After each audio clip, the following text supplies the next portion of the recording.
Hi there, this is Sean, the Honest Book Reviewer, with another book review. Now, picture this. It's a beautiful sunny day. You're loving life. You're heading home, happy as Larry. You've got a new job, maybe a promotion, maybe you're buying a gift for somebody. On the way home, you come across an ice cream truck and you think, hey, why not? It's a warm day. I deserve a cool ice cream. So while you're waiting in line, something happens. The people in front of you start to go crazy. There's a lady in a business suit trying to drag the ice cream seller out of the truck.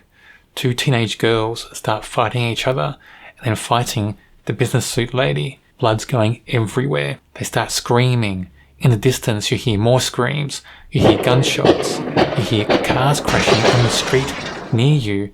Cars are crashing into buildings, into poles, near you, almost running you over. You're terrified. You don't know what's going on. You're so confused. But then you have an instinct that you also want to help people. What do? We're going to find out, because this is what happens in this book, Stephen King's Cell. This is a horror novel. It's Stephen King's take on a zombie novel. That's what I think anyway. But there's also other elements in there as well. We've got dystopian elements. We've got a bit of sci-fi. And Stephen King tries to bring it all together.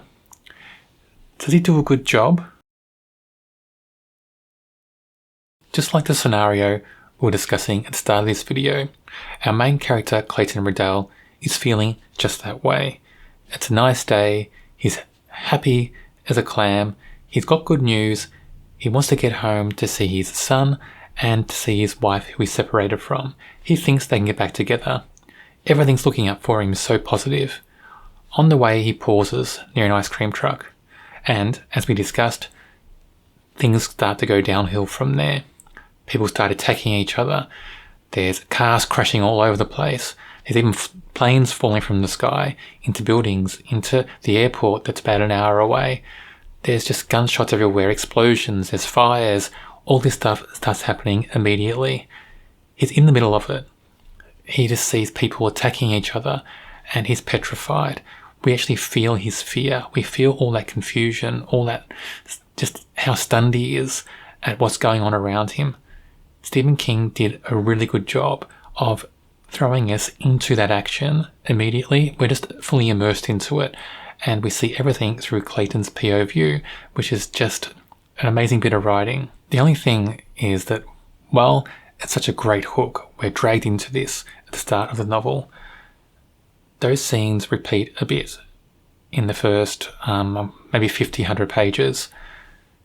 They repeat so much and so often that they start to lose their impact. And that happens as our main character, Clayton, moves along from this scene, runs into another character called Tom. Tom's not affected by whatever's going on at this stage. He's also normal. So Tom and Clayton form a small unit of two to help each other out, protect each other, try to get to safety.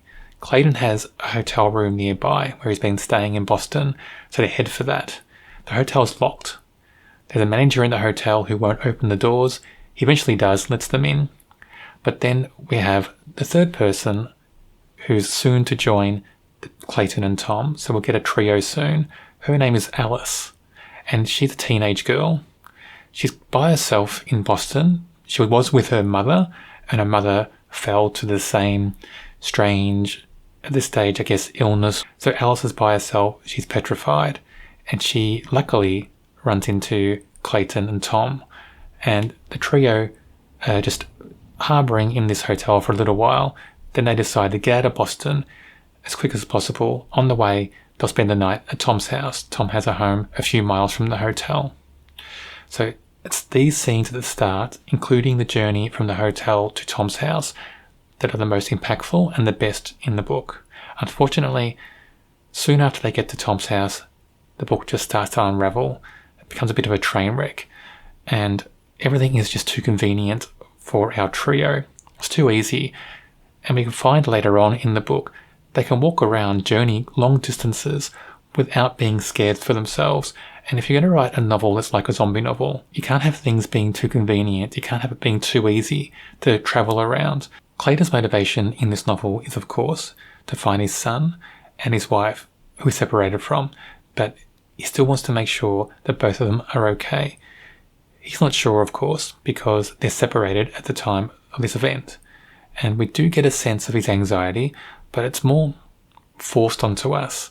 It's not shown to us in a way, and we're shoved down our throats, so it loses some of its impact a bit in this novel. Other than that, the motivations of Tom and Alice are just to get out of Dodge, really, get to safety, and they just go along with Clayton because it's safety in numbers. I don't want to describe too much of the plot after our trio leaves Boston, because we'll give too much away.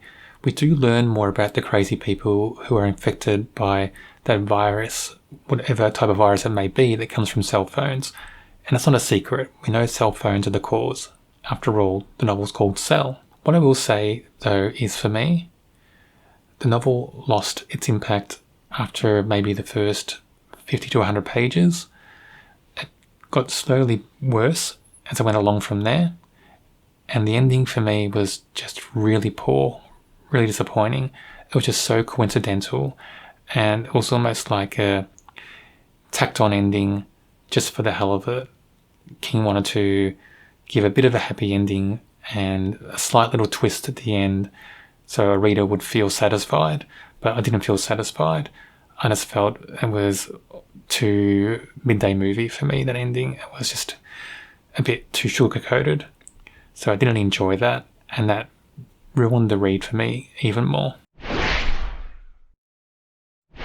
Even though we have characters flit in and out through this novel, and some for a chapter or two, some for longer, like half the book, let's concentrate on our three main characters, our main trio, because they're the key driver of the plot in this story. It's based around them. The first character I'll discuss is Clayton. Of course, he's the main character, and he's the first character we come across in this novel, and the first character we see all the changes happening. He's a good character for the first 50 to 100 pages.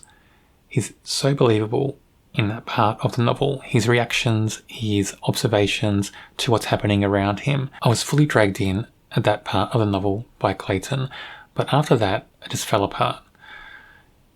His character shifted a little bit, and I didn't really enjoy the way Stephen King was injecting corny humour into the character. It just felt off-putting in this novel. It just didn't suit it.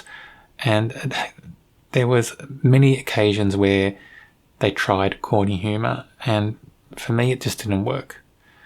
I wanted more tension, more edge-of-the-seat moments, and Clayton just came across sometimes even as a bit of a jerk, really, especially to Tom. And I just thought Clayton lost a bit of his shine after the first 50 to 100 pages. Tom is a character that I enjoyed, but I didn't really enjoy the way King was trying to create this character, because for me, it just seemed like King didn't know how to write a gay character. I'm not sure where he was getting his ideas from for this character. A lot of it seemed cliche. A lot of it seemed like a stereotype as well. It just seemed like King had really no idea what to do with this character, and that just showed all the way through the book. I do like the fact that Tom was written as being clever, as being smart, and we needed a character like that, especially in this environment when the world's going to hell. You want someone who's smart. But it also seemed like that he was being punished for being smart and clever and having good suggestions. That's what it felt like in this novel. And I think King didn't really treat the character the way it should have been treated.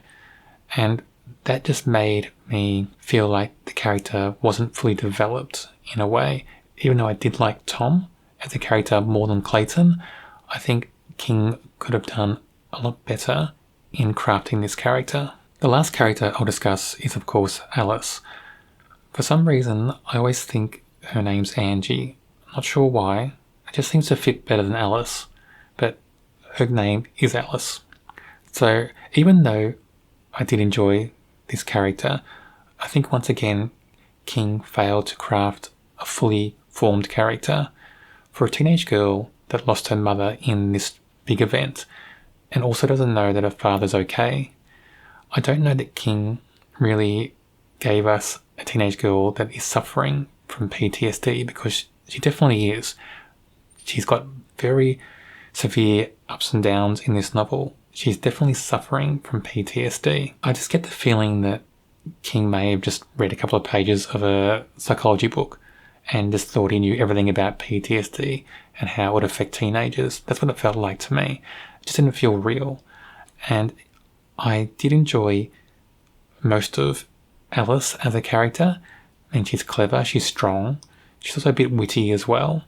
But there are just bits and pieces to her personality, her overall character, that don't fit, that don't feel complete.